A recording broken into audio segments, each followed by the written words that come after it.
Ce jour-là, le marbre froid du cabinet d'avocat à Neuilly semblait murmurer les mêmes mots que mon propre cœur avait fini par comprendre. J'étais assise là, attendant le geste final.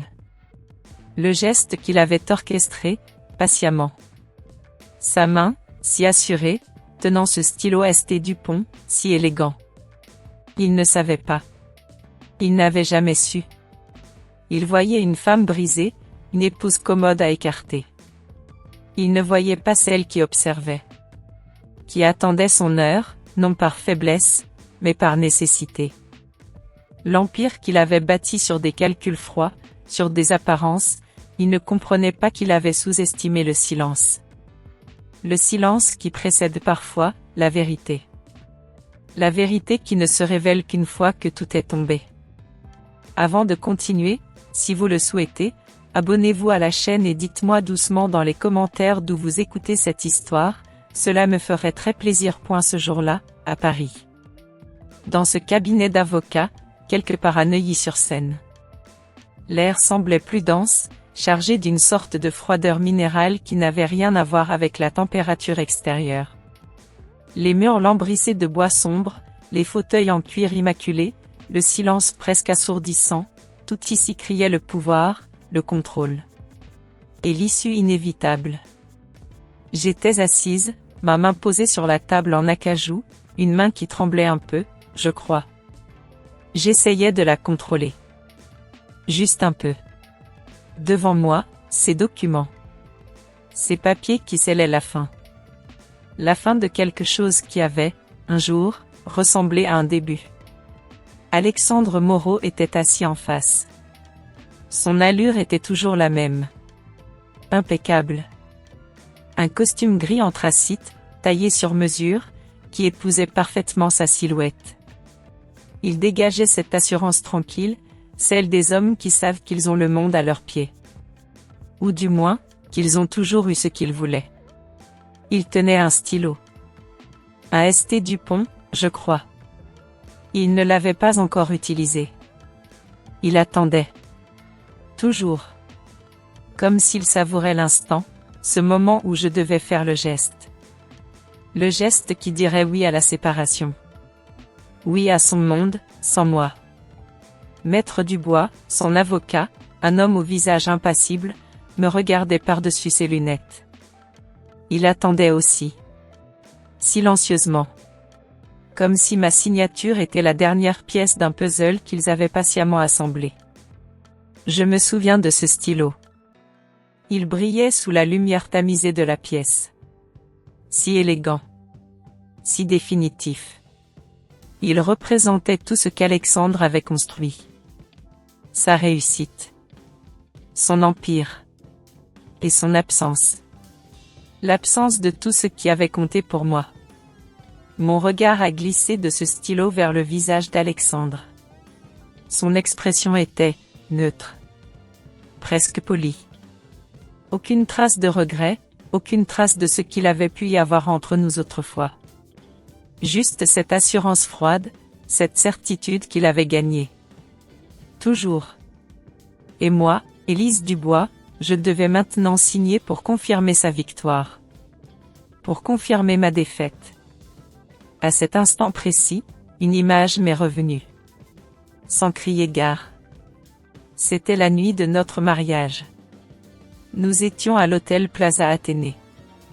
La salle résonnait de musique, de rire. Les lumières scintillaient partout, comme une pluie d'étoiles capturées. J'étais magnifique dans ma robe, je crois. Elle était si lourde.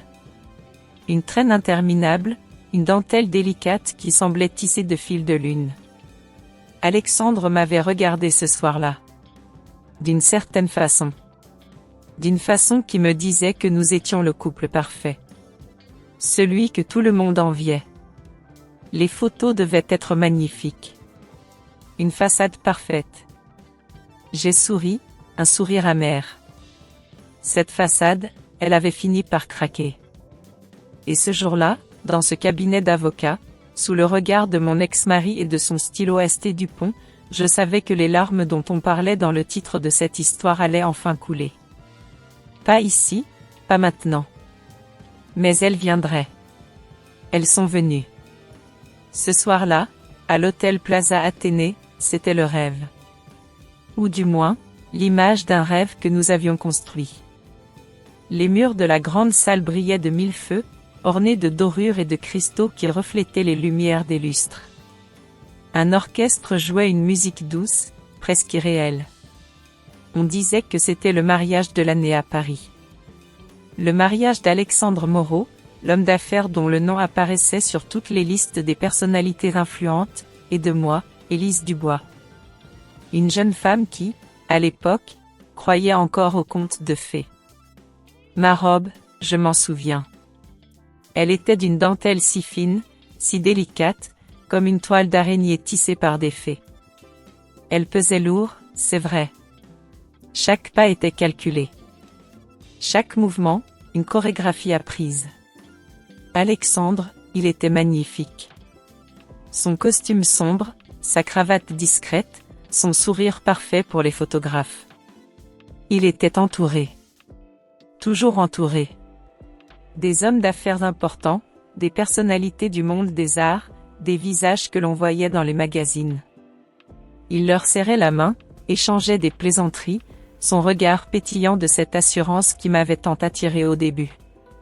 Il m'a prise par la main, a posé son bras autour de ma taille pour les photos. Son geste était sûr, protecteur. Mais je sentais une sorte de distance, même dans son étreinte. Comme s'il jouait un rôle. Le rôle de l'époux comblé. Il y a eu ce moment, nous dansions notre première valse. La musique était lente, presque un murmure. J'ai posé ma tête sur son épaule, cherchant un peu de chaleur, un peu de cette intimité que je croyais acquise. Il a répondu par un léger hochement de tête, tout en continuant de converser avec Monsieur Dubois, je crois, l'un de ses associés les plus proches. Son regard était tourné vers la foule, vers les visages qui admiraient. Jamais vraiment vers moi. J'ai retiré ma tête, doucement. J'ai souri. Un sourire peut-être un peu trop large, un peu trop forcé. J'ai regardé autour de moi. Ces visages, tous souriants, tous heureux pour nous. Mais au détour d'une conversation, à une table un peu plus loin, mon regard a croisé un autre regard. Une jeune femme. Chloé Leclerc, je crois que c'était son nom. Elle était assise seule, observait Alexandre. Et dans ses yeux, il y avait quelque chose. Pas de la curiosité. Pas de l'envie. Une sorte de reconnaissance. Comme si elle le connaissait mieux que moi. Ce n'était qu'un instant. Un fugace instant. Mais il a laissé une petite trace. Une petite ombre au tableau, presque invisible dans la splendeur de cette soirée. J'ai secoué la tête. C'était mon mariage. Le plus beau jour de ma vie, disait-on. Pourquoi aurais-je laissé une pensée si dérisoire gâcher la fête? J'ai levé mon verre, j'ai souri à Alexandre. Et j'ai bu. J'ai bu à notre avenir. J'ai bu aux apparences. J'ai bu aux larmes qui, déjà, commençaient à poindre au fond de mes yeux, comme un sel caché sous le champagne. Après la fête, la réalité s'est installée. Lentement. Insidieusement.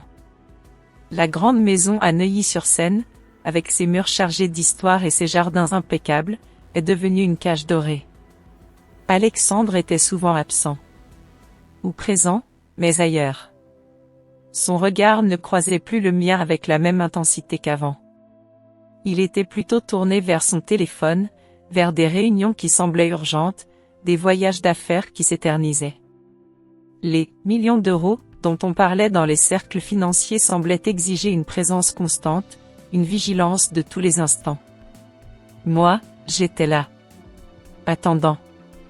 Le dîner sur la table, la lumière tamisée, la musique douce, des scénarios répétés, de plus en plus souvent joués pour personne. Ou pour moi seul. Je me souviens de ces soirées. La vaisselle restait parfois intacte, refroidissant sur la table. Je finissais par manger seul, le bruit de mes couverts semblant anormalement fort dans le silence de la salle à manger. J'essayais de ne pas y penser. Je me disais qu'il était comme ça. Passionné par son travail. Un homme ambitieux. C'était ce qui m'avait séduite, non? Cette force, cette détermination. Mais à force d'attendre, la passion se transforme en habitude. Et l'habitude, en solitude. Je cherchais des excuses. Pour lui. Pour moi. J'ai commencé à lire davantage. Des romans. Des livres d'histoire. Des sujets qui m'éloignaient de cette réalité un peu trop pesante. Parfois, je me surprenais à fixer le téléphone, attendant un appel, un message. Quelque chose. N'importe quoi. Puis, les doutes ont commencé à s'installer. Pas violemment, non. Juste comme une petite graine qu'on sème sans s'en rendre compte. Un soir, alors qu'il rentrait très tard, j'ai entendu sa voix dans le salon. Il parlait au téléphone. Sa voix était plus basse que d'habitude. Un ton inhabituel. J'ai distingué un nom. Chloé. Chloé Leclerc. C'était le nom de cette femme à notre mariage. Il disait quelque chose comme « Je ne peux pas en parler maintenant. C'est trop risqué. » Ma femme. Ma femme. Le mot sonnait faux. Comme une note discordante dans une symphonie parfaite. J'ai écouté un peu plus. Il parlait de réunion, de dîner, mais son ton, la manière dont il prononçait ce nom, Chloé, cela m'a troublé. Profondément. J'ai préféré ne pas insister. Ne pas vouloir savoir. Les jours suivants, j'ai commencé à remarquer des détails. Un parfum discret sur son col de chemise, différent du mien. Des absences un peu trop longues, un peu trop fréquentes. Des explications parfois floues. J'essayais de me raisonner. Il est stressé. Il travaille dur. C'est normal. Mais une petite voix au fond de moi me chuchotait. Et si? Et si cette jolie façade cachait autre chose? Un jour, alors que je feuilletais distraitement un magazine de mode, une publicité a attiré mon attention. C'était pour une marque de joaillerie française. Et là, sur une photo, je l'ai vue. Chloé Leclerc. Elle portait un bracelet. Un bracelet chômait. Il avait une allure folle. Elle souriait. Un sourire confiant. Le genre de sourire qui semble dire « Je sais quelque chose que vous ne savez pas ». J'ai refermé le magazine d'un coup. Mon cœur battait plus fort. Ce n'était qu'une publicité. Mais cette femme, elle revenait. Alexandre ne mentionnait jamais son nom. Jamais. Cela me paraissait étrange. Parfois, il me disait des choses qui me faisaient douter de moi. Élise, tu es si sensible. Tu prends tout à cœur. Ou bien, quand je m'inquiétais de son emploi du temps, tu devrais te trouver une passion, ma chérie. Quelque chose qui t'occupe l'esprit. Ces mots, prononcés avec un sourire désinvolte, me faisaient sentir petite. Insignifiante. Comme si mon rôle dans sa vie se limitait à être une jolie décoration dans sa belle maison de Neuilly. Une épouse qui ne pose pas trop de questions. Qui reste sagement à la maison, attendant le retour de son époux milliardaire. Est-ce que j'étais vraiment comme ça? Trop fragile? Trop, pas assez pour lui? Ces doutes commençaient à me ronger. Lentement. Silencieusement. Comme une mousse qui s'insinue dans les vieilles pierres. Parfois, je me posais la question. Était-ce juste mon imagination qui travaillait trop? Cette solitude dans la grande maison, elle me rendait peut-être paranoïaque. J'espérais tellement que ce n'était rien. Juste des coïncidences. Des malentendus.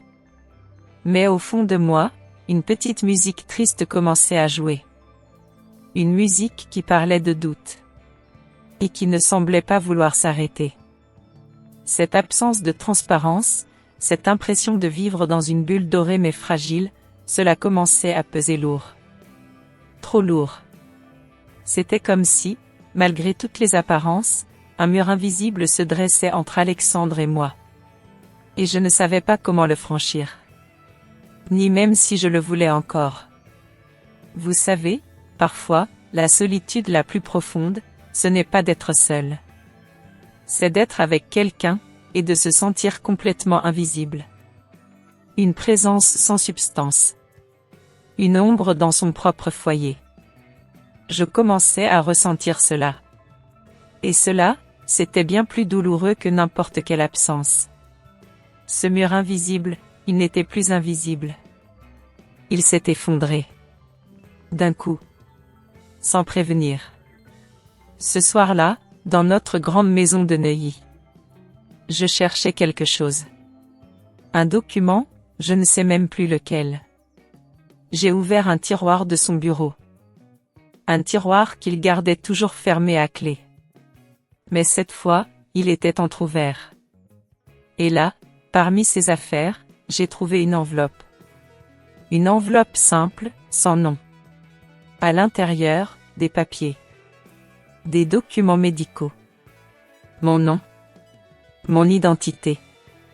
Mais les dates, les diagnostics, rien ne correspondait à ce que j'avais vécu. Ou plutôt, à ce que je n'avais pas vécu. Un rapport d'une clinique privée. Une fausse attestation. Pour une infertilité, incurable. Les mots résonnaient comme un coup de marteau dans ma tête. Incurable. Moi. J'ai senti le sol se dérober sous mes pieds. J'ai dû m'appuyer contre le bureau pour ne pas tomber. La raison? L'infertilité? C'était ça, la raison de ces absences? De ces silences?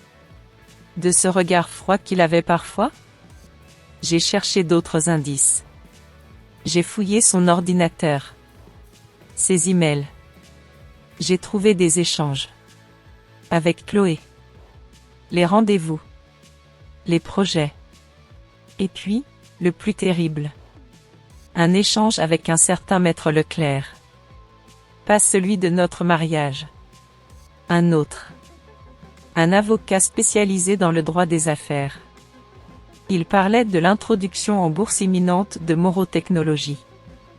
De l'image de l'entreprise. De l'impact d'une épouse incapable de donner un héritier. De neutraliser le risque Élise. Neutraliser. Ce mot m'a glacé. J'ai attendu Alexandre ce soir-là. Je ne savais pas comment j'allais faire. Mon corps tremblait. Ma tête bourdonnait. J'avais l'impression d'être dans un cauchemar éveillé. Quand il est rentré, vers minuit, il a senti que quelque chose n'allait pas. Son regard s'est fait plus alerte. Son sourire, si parfait d'habitude, a disparu. « Qu'est-ce qu'il y a, Élise ?» m'a-t-il demandé. Sa voix était tendue. J'ai sorti le dossier. Je l'ai posé sur la table basse du salon. Le silence est tombé.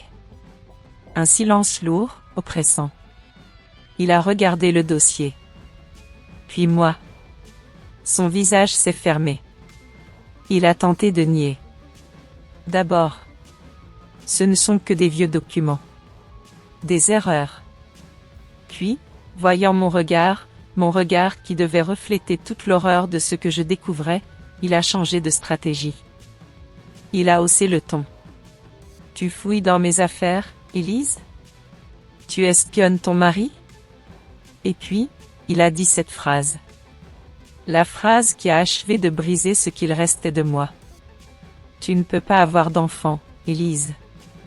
C'est biologique. Ce n'est pas de ta faute, mais c'est comme ça. Et tu sais que pour Moreau Technologies, pour l'avenir, ce n'est pas idéal. J'ai dû prendre des dispositions. Des dispositions.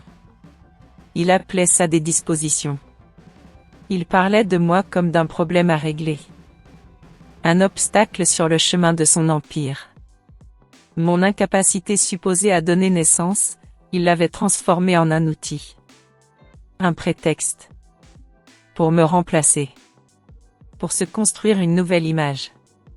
Une image de futur père, avec une nouvelle épouse, une image qui plairait aux investisseurs. J'ai senti une colère froide monter en moi. Pas une colère explosive. Non. Une colère silencieuse. Profonde. Celle qui vous brûle de l'intérieur. Il a ajouté, presque avec regret, mais sans jamais croiser mon regard, c'était pour le mieux, Élise. Pour tout le monde. Pour tout le monde. Sauf pour moi. Dans cet appartement immense, baigné par la lumière artificielle, j'ai senti un mur s'effondrer en moi. Le mur de mes illusions. Le mur de mon amour. Il ne restait plus que les décombres. Et la certitude glaciale que j'avais été utilisée. Manipulée. Brûlée. Je n'étais pas juste une épouse malheureuse. J'étais un pion sur son échiquier. Un pion dont il fallait se débarrasser une fois qu'il avait servi son purpose. L'image de Chloé Leclerc, ce sourire énigmatique, m'est revenue. Tout prenait sens. La froideur, les mensonges, les absences, tout cela formait un tableau sombre, celui d'une cruauté calculée. Je me suis sentie si petite. Si sale. Comme si toute ma vie n'avait été qu'un mensonge orchestré par cet homme. L'homme que j'avais aimé. L'homme qui avait choisi de me détruire pour sauver son image. Mon souffle s'est bloqué dans ma poitrine. J'ai eu l'impression de ne plus pouvoir respirer. C'était le début de la fin. Et j'ai compris que le silence que j'avais gardé si longtemps n'avait fait que renforcer son pouvoir. Mais ce silence-là, il était terminé. Après cette découverte, le mur s'était effondré, oui. Mais il avait emporté avec lui tout ce que j'étais. Tout ce en quoi je croyais. Les jours qui ont suivi ont été un brouillard. Un brouillard épais, glacé. Je ne pouvais plus rester dans cette maison. À Neuilly. Chaque pièce, chaque meuble, chaque objet me rappelait Alexandre. Me rappelait son mensonge. Sa cruauté. Je suis partie. Sans faire de bruit. Sans bagage, presque. Juste l'essentiel. J'ai trouvé un petit appartement. Dans le 11e arrondissement. Loin du faste, loin des lambris sombres et des lustres étincelants. C'était simple. Petit. Un peu sombre, même.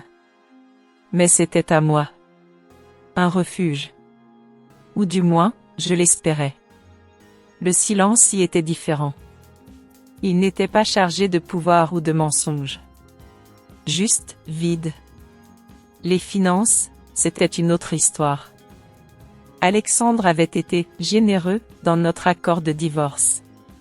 Ou plutôt, son avocat l'avait été. Une somme qui semblait importante, mais qui s'évaporait vite quand il fallait tout recommencer. Payer le loyer, les factures. Vivre. Chaque coup de fil du fournisseur d'électricité, chaque courrier de la banque, me rappelait ma nouvelle réalité. Une réalité sans l'ombre d'un empire. Juste l'ombre de mes propres dettes. J'essayais de trouver un travail. N'importe quoi. Un emploi qui me permettrait de tenir. Mais mon CV, il portait les traces de mon ancienne vie. Une vie de femme d'Alexandre Moreau. Cela n'ouvrait pas beaucoup de portes. Au contraire. Cela enfermait. Je me souviens d'une après-midi particulièrement grise. La pluie tombait sur Paris. Pas une pluie violente, juste une bruine fine, persistante. Elle semblait laver les trottoirs, mais pas le désespoir qui s'installait en moi. J'avais reçu une notification. Une alerte sur mon téléphone. Une de ces alertes qui vous rappellent le monde extérieur. Il parlait du mariage grandiose d'Alexandre et Chloé Leclerc. Les photos étaient là. Chloé, resplendissante dans une robe d'une autre maison de haute couture. Alexandre, souriant. Tellement souriant. Un sourire neuf.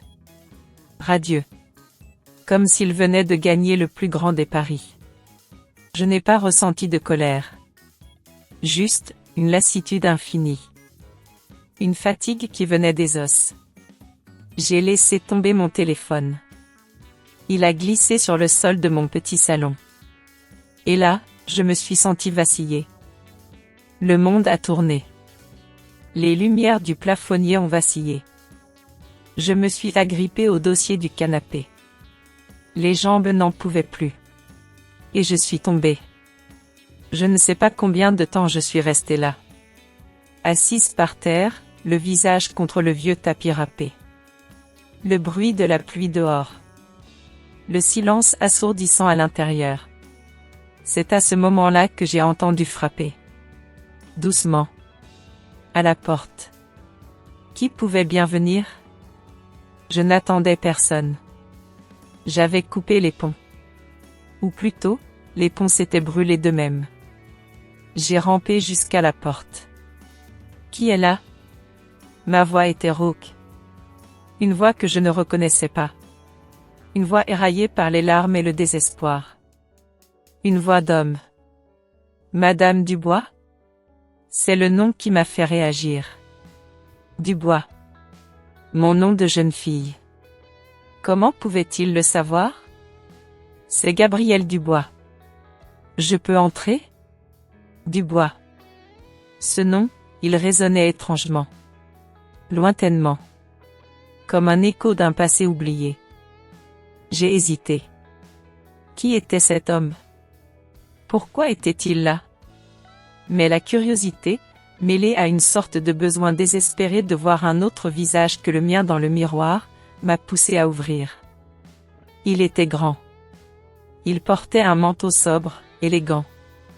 Son regard, il était d'un bleu profond. Intense. Il ne m'a pas regardé avec pitié. Ni avec curiosité. Juste avec une sorte de calme pénétrant. Il a présenté une petite carte. Gabrielle Dubois. Je suis un vieil ami de la famille Dubois. Un vieil ami. De la famille. La mienne. C'était absurde. Je n'avais pas parlé de ma famille depuis des années. J'ai dû le laisser entrer. Il est entré. Et sans rien dire de plus, sans me juger, il a simplement regardé autour de lui. Mon petit appartement. Ma solitude. Et il a dit, d'une voix basse, presque un murmure, « Je vois que la vie ne vous a pas épargné, Élise. » C'était la première fois depuis des mois que quelqu'un prononçait mon nom avec cette douceur. Sans attente. Sans jugement. Il savait. Il savait sans que j'aie à parler. Et cela, c'était aussi terrifiant que rassurant. L'ombre d'un étranger venait d'entrer dans ma vie. Et je ne savais pas encore si c'était une menace, ou une promesse. Gabrielle Dubois. Un nom étrange. Un vieil ami de la famille. Mon nom de jeune fille.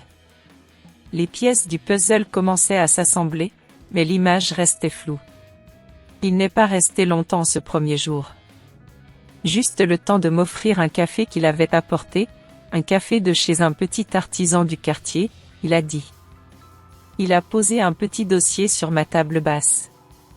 Quelques éléments, Élise. Pour vous aider à y voir plus clair. Sans pression. Puis il est parti. Me laissant seul à nouveau, mais cette fois, avec quelque chose de nouveau dans mon univers silencieux. Les papiers. J'ai ouvert le dossier le lendemain matin. La lumière du jour entrait timidement dans le petit salon. Les documents, ce n'étaient pas juste des rumeurs ou des suppositions. C'étaient des preuves. Des emails échangés entre Alexandre et son avocat d'affaires, Maître Leclerc. Des échanges qui parlaient de stratégie de divorce. De minimiser les pertes. Et surtout, des copies de certains de mes propres dossiers financiers. Des relevés bancaires manipulés. Des dettes inventées pour justifier une compensation réduite. Il avait tout prévu. Chaque détail pour me laisser démunie. Il avait prévu mon effondrement. Son empire ne pouvait pas être entaché par une épouse réclamant trop. L'image, toujours l'image. J'ai lu, relu. Et chaque mot me confirmait la froideur de l'homme que j'avais aimé. Et puis, il y avait ces notes. Des résumés de consultations médicales. Des dates qui correspondaient à des moments où j'étais censé être chez le gynécologue. Mais je n'y étais jamais allé. Ces rendez-vous, ils n'avaient existé que dans son agenda. Ou plutôt, dans celui de ses complices. La fausse attestation d'infertilité, c'était plus qu'un mensonge. C'était une arme. Une arme fabriquée de toutes pièces pour me déposséder de mon droit le plus fondamental. Le droit de vouloir. Le droit d'espérer. J'ai repensé à ces moments. Ces moments où Alexandre me regardait avec une douceur feinte, me disant « Ma chérie, ne te fatigue pas. Ce n'est pas pour nous. » Ou quand il changeait de sujet si j'osais parler d'enfants. « Ce n'est pas le moment, Élise. Concentrons-nous sur l'entreprise. » Son regard, je le revois maintenant. Ce regard qui ne rencontrait jamais le mien quand il parlait de ce sujet. C'était parce qu'il savait. Il savait qu'il mentait. Et il savait qu'il me volait quelque chose de précieux. La douleur, cette fois, n'était pas seulement la trahison. C'était la violence de cette tromperie. Une violence silencieuse, mais dévastatrice. Le téléphone a sonné. Un numéro inconnu. Mon cœur s'est serré. J'ai pensé à Alexandre. À ses méthodes. J'ai décroché, lentement. Une voix. Une voix d'homme. Distordue, peut-être. Difficile à identifier. Madame Dubois. J'espère que vous allez bien. Je vous appelle pour vous rappeler que la discrétion est de mise. Certaines informations sont mieux gardées secrètes. Pour votre sécurité. La sécurité. Il parlait de ma sécurité. Mais je savais. C'était un avertissement. Une menace voilée. Venant de son entourage. De ses hommes. La peur s'est insinuée. Elle s'est ajoutée à la douleur, à la colère. J'étais seule. Dans cet appartement. Avec des papiers qui prouvaient sa malveillance. Et des menaces qui me rappelaient qu'il était toujours là. Puissant. Capable de tout. Gabriel Dubois, il m'avait donné ses papiers. Il m'avait parlé de « faire éclater la vérité ». Mais comment? Comment une femme seule, sans moyens, pouvait-elle affronter un tel empire? Je me sentais si petite. Si vulnérable. L'idée de me battre me semblait insurmontable. Pourtant, quelque chose en moi commençait à réagir. Pas la colère flamboyante. Plutôt une sorte de lassitude déterminée. Une fatigue qui ne demandait qu'à se transformer en force. Gabriel m'avait laissé son numéro. Appelez-moi si vous avez besoin. J'ai regardé ce numéro sur un bout de papier. Une main étrangère, mais qui semblait déjà avoir une certaine importance dans ce chaos. Une présence discrète. Une ombre qui, curieusement, ne me faisait pas peur. Une ombre qui, peut-être, portait aussi une forme de lumière. L'espoir était fragile. Infime. Mais il était là. Comme une petite flamme vacillante dans le noir. J'ai décidé de ne pas l'éteindre tout de suite. J'ai mis les papiers de côté. J'ai fermé les yeux, juste un instant. J'avais besoin de respirer. Avant de décider de la suite. Avant de savoir si j'étais encore capable de me battre. Ce petit appartement dans le 11e arrondissement était devenu mon refuge. Mais aussi, parfois, une prison. Les jours où Gabriel Dubois venait me voir, pour parler de « Maître Dubois », de « procédure », de « preuve », ces jours-là, je me sentais moins seule. Maître Dubois, un homme d'un certain âge, à la voix grave et au regard bienveillant, semblait comprendre. Il connaissait les arcanes du droit français. Il savait comment dénouer les fils complexes qu'Alexandre avait tissés. Mais ses conseils, si précieux soient-ils, ne pouvaient pas effacer la douleur. Les souvenirs, ils revenaient, souvent. Surtout quand nous parlions des papiers. De cette fausse attestation médicale. Je revois Gabriel, assis en face de moi, un dossier ouvert entre nous. Il ne s'agissait pas seulement de démontrer la fraude d'Alexandre. Il s'agissait de reconstruire mon propre récit. Mon propre passé. Il me posait des questions. Pas des questions inquisitrices. Plutôt des questions douces, pour m'aider à me souvenir. Élise, vous souvenez-vous de ce jour où Alexandre a mentionné cette clinique privée? Vous étiez où ce jour-là?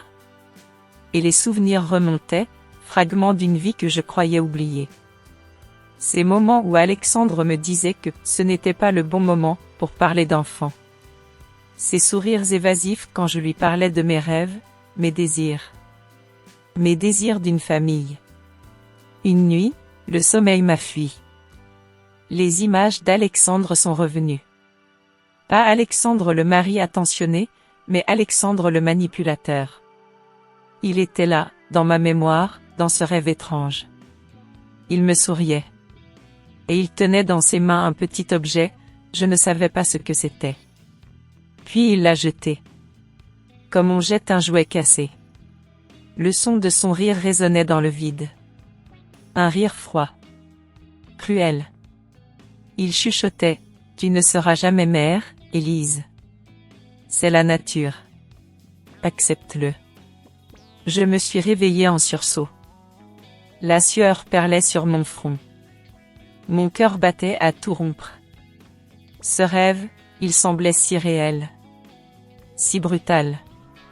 C'était l'écho de cette conversation que j'avais redoutée, mais que je n'avais jamais vraiment eue.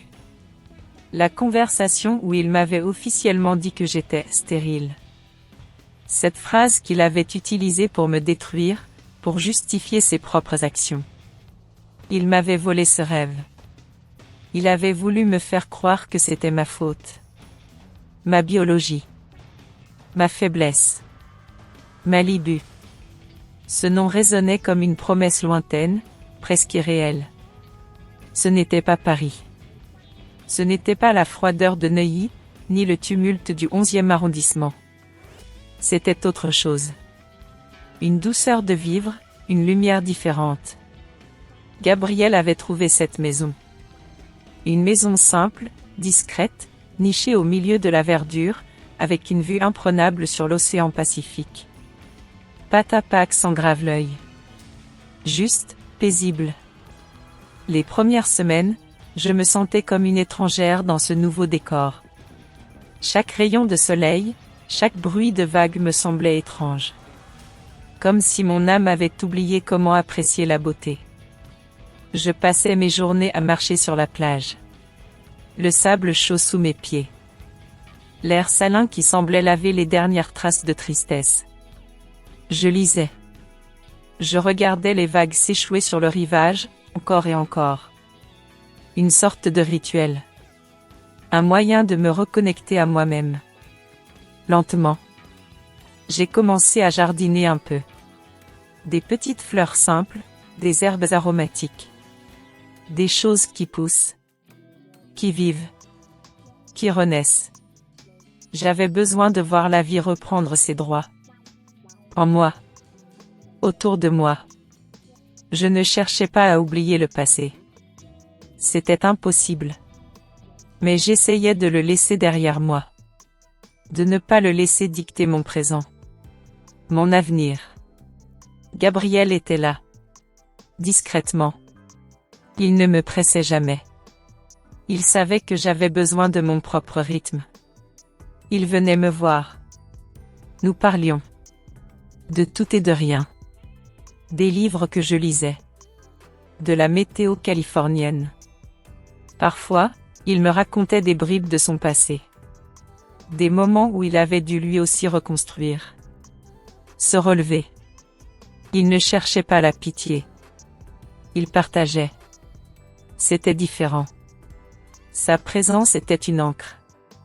Une présence solide, rassurante. Sans être envahissante. Il m'a offert un petit carnet, un joli carnet relié en cuir. Pour écrire vos pensées, Élise. Vos souvenirs. Vos espoirs. Je l'ai accepté. Et j'ai commencé à écrire. Des bribes de mes journées. Des émotions. Des rêves. Pas toujours les miens. Parfois, des rêves que je n'avais jamais osé avoir. Un soir, alors que nous étions assis sur la terrasse, regardant le soleil se coucher sur l'océan, une nouvelle est arrivée. Une information sur Alexandre. Pas un scandale éclatant, juste une brève mention dans un article économique.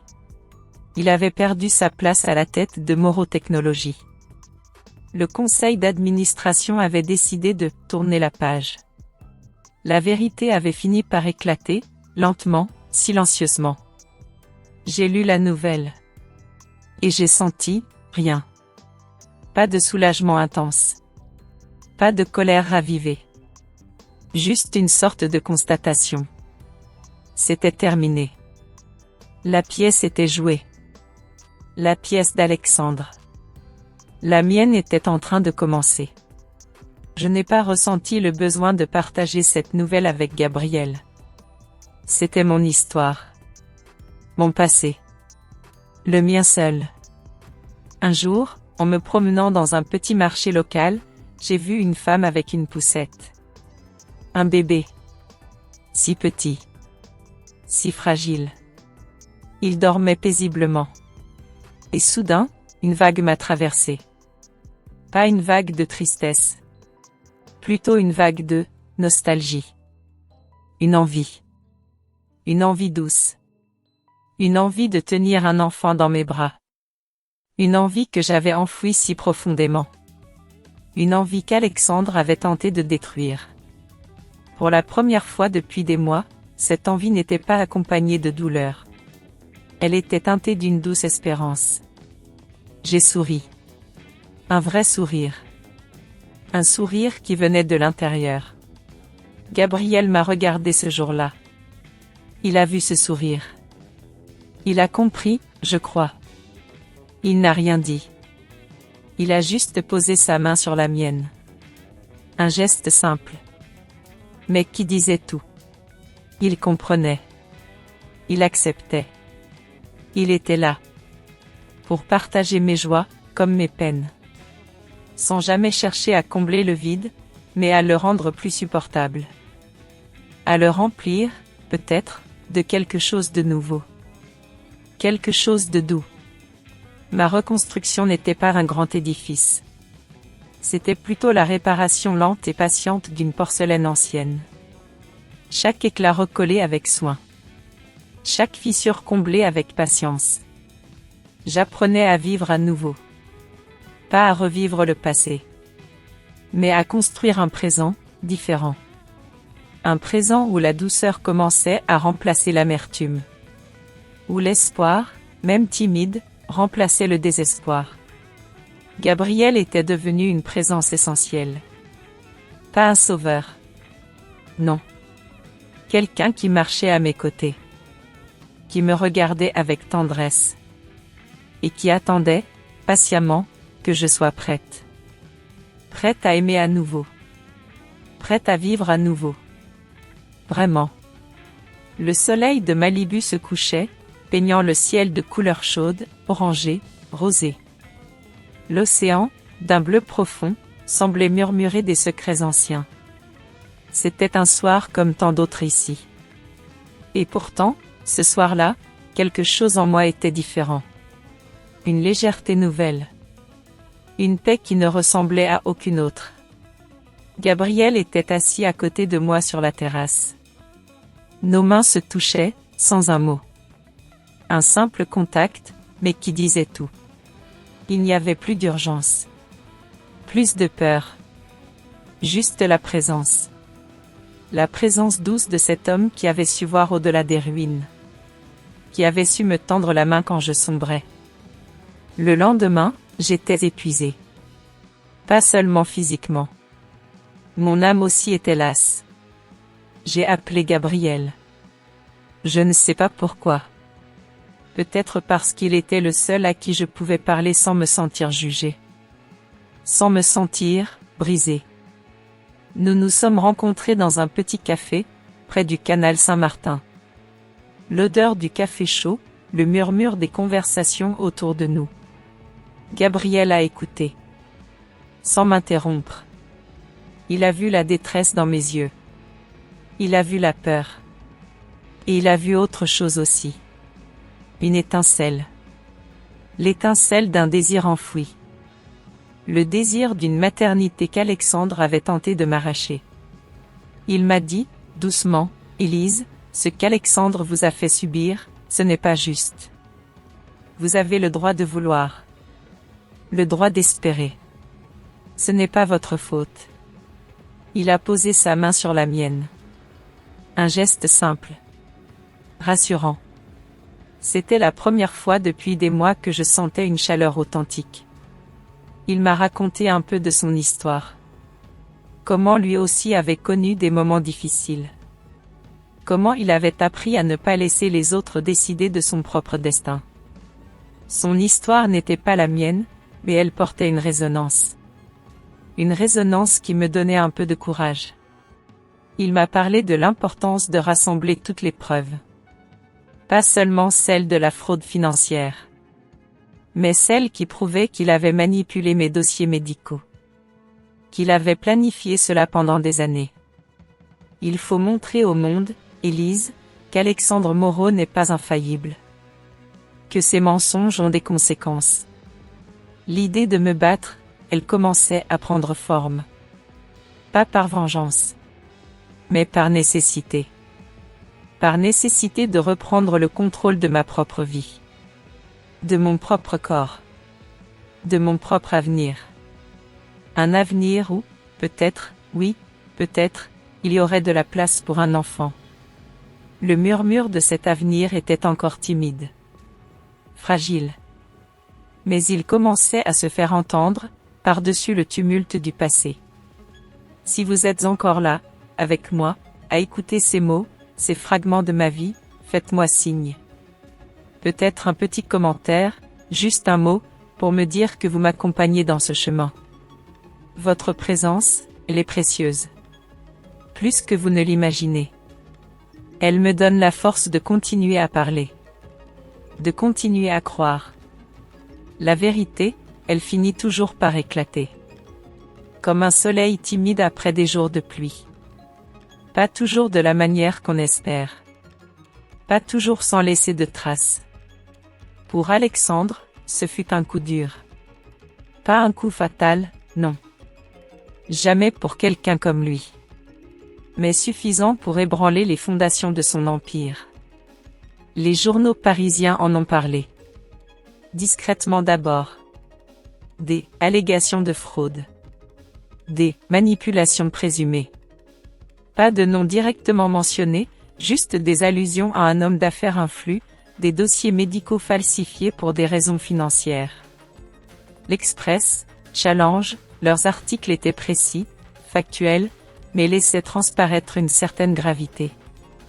J'ai lu ces articles. Je ne ressentais pas de joie. Pas de triomphe. Juste une lassitude. Une fatigue immense, comme si le combat venait de se terminer, mais que le poids de la bataille restait là, sur mes épaules. Gabriel et Maître Dubois avaient fait un travail formidable.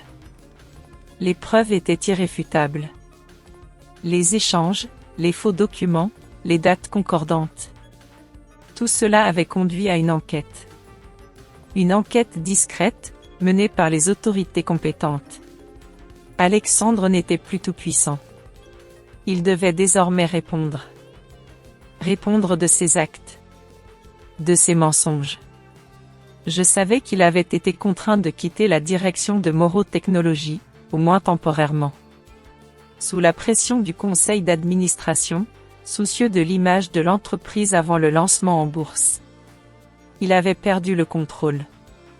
Ce contrôle absolu qu'il chérissait tant. Mais avait-il perdu pour autant son arrogance? Sa capacité à blesser? Je ne le pensais pas.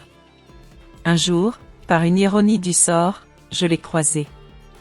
Dans le quartier de Saint-Germain-des-Prés, je sortais d'une librairie, un livre à la main. Il était avec Chloé Leclerc. Plus questionnée maintenant. Elle portait une robe d'une élégance sobre. La même assurance que lui. Ils marchaient d'un pas rapide, comme s'ils étaient pressés de disparaître. Nos regards se sont croisés. Le sien, celui d'Alexandre. Je m'attendais à de la colère. Du dédain. Peut-être même de la peur. Mais j'ai vu autre chose. Une sorte de vide. Une lassitude profonde, similaire à la mienne, mais plus sombre. Peut-être réalisait-il à ce moment-là le prix de ses actions. Il n'a rien dit. Je n'ai rien dit. Nous nous sommes simplement regardés. Deux fantômes du passé qui se croisaient par hasard dans les rues de Paris. Chloé m'a jeté un regard rapide. Un regard indéchiffrable. Pas de triomphe. Pas de détresse. Juste un regard. Comme si elle aussi comprenait que les apparences finissent toujours par s'effondrer. Nous étions toutes les deux des femmes qui avaient été liées à Alexandre Moreau. Et dans ce regard échangé, il y avait une sorte de reconnaissance mutuelle. Une compréhension tacite de ce que signifie être une femme dans le monde d'un homme comme lui.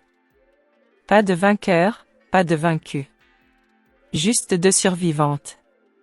Ce jour-là, en rentrant chez moi, dans mon petit appartement du 11e, j'ai ressenti un changement. Ce n'était pas la joie de la victoire. C'était plutôt une forme de libération. Pas une libération complète, non. Les cicatrices invisibles restaient. Mais le poids avait diminué. Alexandre n'était plus cette ombre menaçante qui planait sur ma vie. Il était devenu une leçon. Une leçon douloureuse, certes, mais une leçon essentielle. J'avais appris à ne pas me laisser définir par les autres. Par leurs mensonges. Par leurs attentes. J'avais appris à écouter ma propre voix. Ma petite voix intérieure qui, pendant si longtemps, avait été étouffée.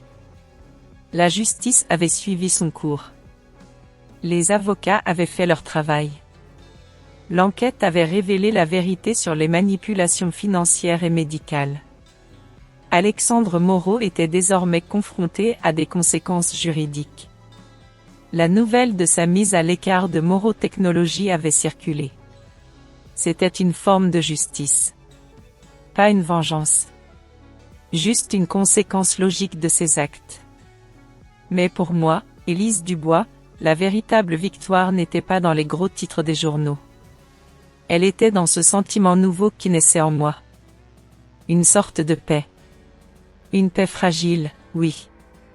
Mais une paix quand même. La paix de savoir que j'avais survécu. Que j'avais affronté mes démons. Et que j'étais encore debout. Debout, prête à regarder devant. Même si le chemin à venir était encore incertain. La douleur était toujours là, sous-jacente. Mais elle n'était plus le centre de mon univers. C'était devenu une cicatrice. Une cicatrice qui racontait une histoire. Mon histoire. Je ne cherchais plus Alexandre dans mes pensées. Il n'était plus une ombre menaçante. Il était devenu une mémoire. Une mémoire douloureuse, certes, mais une mémoire qui m'avait appris quelque chose. Sur la nature humaine. Sur mes propres limites. Sur ma propre force. Je ne ressentais plus de colère envers lui. Seulement une sorte de pitié triste. Il était prisonnier de son propre système. De son ambition dévorante. De son besoin constant de contrôle. Il avait construit son empire sur des fondations fragiles, faites de mensonges et de manipulations. Et quand le vent a tourné, tout s'est écroulé. Lentement. Inexorablement. J'ai compris, à travers son histoire, que la véritable richesse n'était pas dans les millions d'euros accumulés. Elle était ailleurs. Dans les choses simples. Dans la vérité. Dans l'amour. des choses qu'il avait choisi d'ignorer. La justice avait fait son œuvre. Les titres dans les journaux parlaient de la chute d'Alexandre Moreau, de sanctions, de pertes financières, de son image ternie. Il avait tout perdu. Ou presque. Mais ce qui m'importait, ce n'était pas sa chute. C'était ma propre reconstruction. Mon propre chemin vers la sérénité. Ce chemin, je l'avais parcouru avec Gabriel. Il n'avait jamais cherché à remplacer Alexandre. Il avait simplement été là. Un roc. Un confident. Un amour nouveau, né des cendres de l'ancien. Il m'avait appris à faire confiance à nouveau. À croire en moi. À croire en nous. Ce soir-là, Gabriel a pris ma main. Il l'a serrée doucement. Son regard était intense, mais rempli d'une tendresse infinie.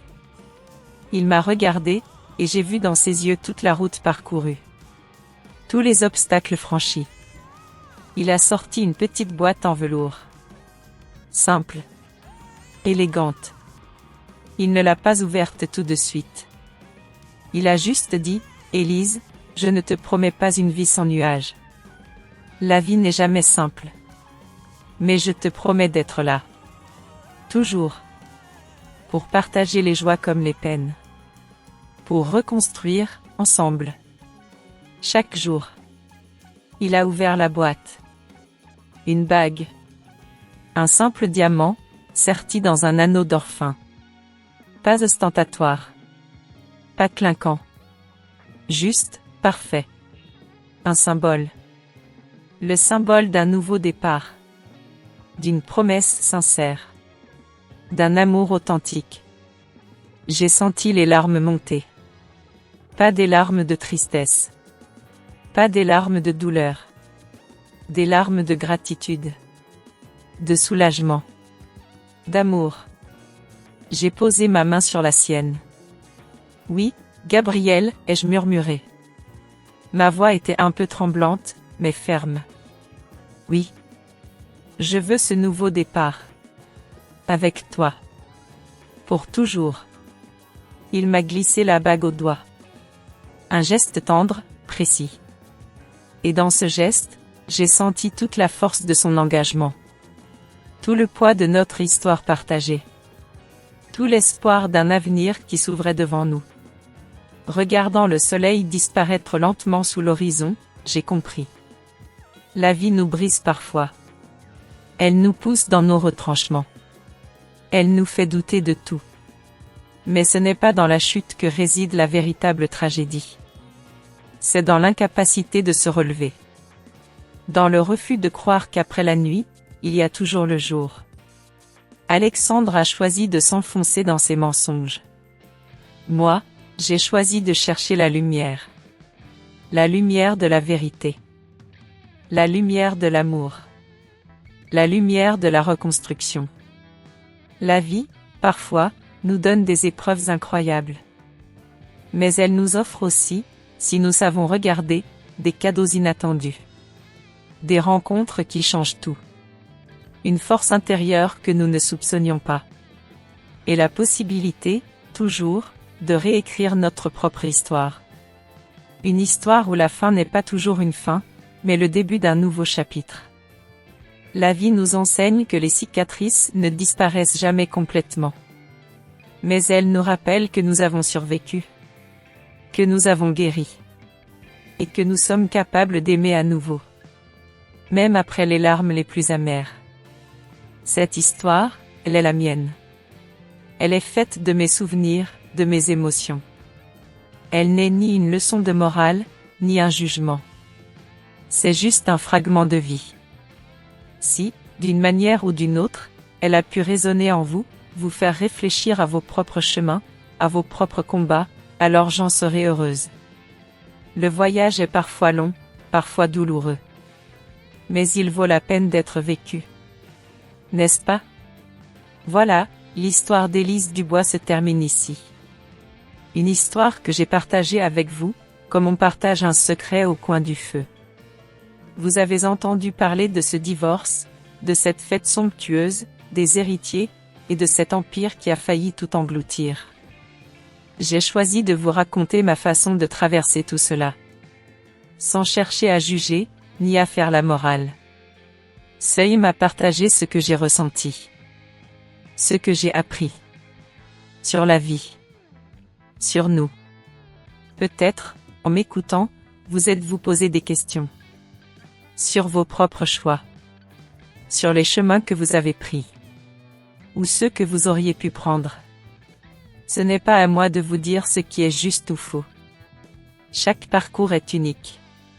Chaque cœur porte sa propre vérité. Mais si, au détour de ces mots, vous avez ressenti une once de résonance, une petite émotion partagée, alors, peut-être, vous pourriez me le dire? Un simple mot, dans les commentaires. Juste pour me faire savoir que vous étiez là. Que vous avez écouté. Votre présence, vos pensées, c'est un réconfort précieux. Une lumière qui m'aide à continuer. Si cette histoire vous a touché, ne serait-ce qu'un instant, n'hésitez pas à la partager. Peut-être qu'elle parlera à quelqu'un d'autre, qui navigue lui aussi en eau trouble. Et si vous souhaitez continuer à écouter ces récits, ces fragments de vie que je partage avec vous, pensez à vous abonner à la Revanche silencieuse. C'est une façon simple de rester connecté. De continuer à cheminer ensemble. Je vous remercie d'être resté jusqu'au bout. Merci de votre écoute. Je vous souhaite, de tout cœur, de trouver votre propre chemin vers la sérénité. Vers ce nouveau départ, qu'il soit grand ou petit. Et qui sait, peut-être nous retrouverons-nous bientôt, pour une autre histoire. Une autre confidence. À bientôt. Cette vidéo est une histoire de fiction inspirée d'expériences de la vie. Elle n'a pas pour but de juger qui que ce soit, mais d'inviter calmement à réfléchir sur la manière de vivre et sur nos relations avec les autres. Les personnages, les noms et les lieux n'ont aucun lien avec la réalité et ont été modifiés afin de ne porter préjudice à personne. Puissiez-vous, à travers cette histoire, prendre un instant pour vous souvenir de votre propre vie et des personnes qui vous sont chères.